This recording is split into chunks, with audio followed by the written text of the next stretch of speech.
Le président de la Côte d'Ivoire, Alassane Ouattara, est en train de suivre le même chemin que Paul Biya du Cameroun, le président du Cameroun. Je vous explique.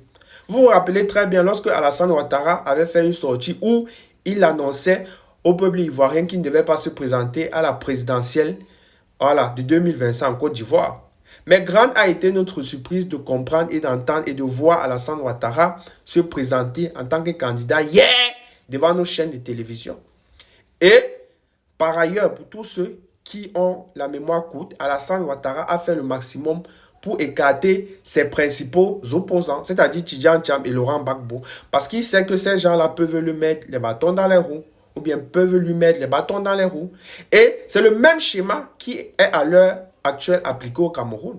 Il y a un gars qu'on appelle Moïse Kamto, qui est le principal opposant au pouvoir en place. C'est le seul opposant qui peut vraiment faire bouger les choses. Et à l'heure actuelle que je vous parle, sa candidature a été rejetée par la Cour constitutionnelle. C'est-à-dire, les gars font le maximum pour qu'ils ne se représentent pas ou bien qu'ils ne participent pas à ces élections qui se dérouleront au Cameroun en octobre. Je ne sais pas si c'est le 12 ou bien c'est le 7 octobre. Et ce qui me fait mal dans tout ça, c'est que la Côte d'Ivoire, qui était pris comme un pays d'exemple, un pays vraiment démocratique, est en train de sombrer dans la dictature devant nos yeux. Moi, je suis quelqu'un qui dit la vérité. Alassane Ouattara a travaillé. Alassane Ouattara a construit la Côte d'Ivoire.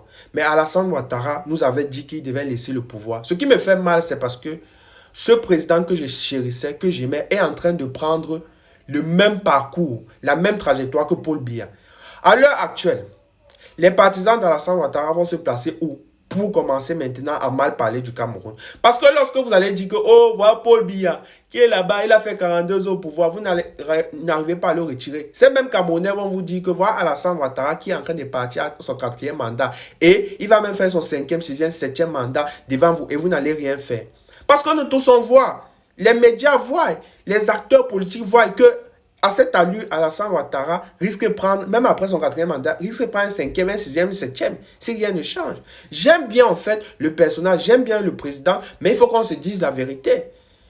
Ils sont en train de suivre la même politique que le Cameroun, c'est-à-dire mourir au pouvoir. Et sincèrement, pour tous ceux qui aiment la Côte d'Ivoire, on doit se poser les réelles questions. Est-ce que ce qu'il est en train de faire est démocratique, bien qu'on l'aime, bien qu'on a aimé tout ce qu'il a fait?